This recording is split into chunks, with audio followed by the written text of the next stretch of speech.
Do you want to know how you can set your username on Telegram? If yes, then this video is for you.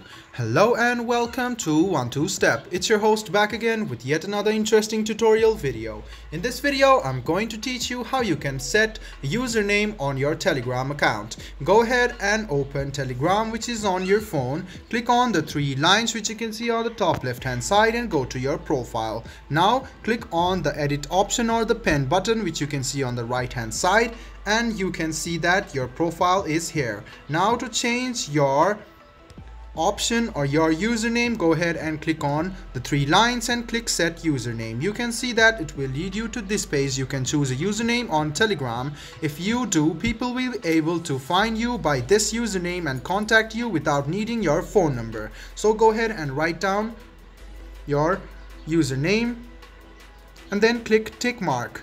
So after a while you can see that your username has been set. So to edit it again, go ahead and click on your three lines which is over here. Go to profile, click on the three lines and click on change username. You can remove this username over here and you can see that this username is available. So go ahead and click on the tick mark and there you go. This is how you set your username on Telegram. I hope this video was helpful for you. If you still have any kind of confusion, please do mention us on the comment section down below. Like the video, subscribe to the channel and do hit the bell button for more. Hope to see you in the next video as well. Until then, goodbye, take care and make sure you enjoy.